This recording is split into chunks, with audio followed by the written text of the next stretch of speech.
ఈ రోజు నేను కూరగాయల బండి వచ్చిందని తీసుకోవడానికి వీధిలోకి వెళ్ళా. పక్కింటి పిన్ని గారు కూడా వచ్చారు. ఏంటి పిన్ని, కొత్త కోళ్ళు ఎలా ఉంది అన్న.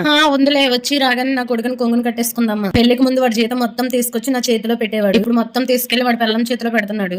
ఏ రోజు వంటగదిలో అడుగు పెట్టేవాడు కాదు, అన్ని నేనే చేసేదాన్ని. ఇప్పుడు పిల్లంతో కలిసి టీ పెడుతున్నాడు, టిఫిన్ పెడుతున్నాడు, అన్ని చేస్తున్నాడు. మొన్న రాత్రి నాకు జ్వరం వస్తే ఒక టాబ్లెట్ మొహాన్ని కొట్టి రేపు మార్నింగ్ హాస్పిటల్ కి వెళ్దామమ్మా అన్నాడు. అదే అత్తయ్య వాళ్ళు వస్తే మా వాడికి ముడ్డు మీద గుడ్డ కూడా ఆగదు. వాళ్ళ వెనకాల కుక్కలాగా అత్తయ్య ఏం కావాలి, మామయ్య ఏం తింటావని అంటాడు. సిగ్గు లేకుండా వెదవా అంది. మరి మీ అల్లుడు పిన్ని అన్నాను. నా అల్లుడికే నా అల్లుడు బంగారు. జీతం పడగానే జీతం తెచ్చి నా కూతురు చేతిలో పెడతాడు. పైగా నువ్వు మా ఇంటి మహాలక్ష్మి, లక్ష్మి చేతిలో లక్ష్మి ఉండాలి కదా అంటాడు. నా అల్లుడు నా కూతుర్ని వంటగదిలోకి అస్సలు అడుగు పెట్టనివ్వడు. నిన్ను పెళ్లి చేసుకునేది వంట చేయడానిక, ఏం వద్దు అన్ని నేనే చేసి పెడతాను అంటాడు. అదే నా అల్లుడు నాకు జ్వరం అంటే వెంటనే వచ్చి హాస్పిటల్ కి తీసుకువెళ్ళాడు. నా అల్లుడు మాత్రం బంగారం. వాళ్ళ అమ్మ నాన్న మాట అయినా వింటాడో వినడో కానీ నా మాట అయితే వింటాడు. అలాంటి అల్లుడు దొరకడం నా అదృష్టం. అత్తయ్య తిన్నారా, అత్తయ్య ఏం కావాలి, అయ్యో అత్తయ్య అత్తయ్య అంటూ తిరుగుతూనే ఉంటారు అంది. వీడియో నచ్చితే సబ్స్క్రైబ్ చేసుకోండి.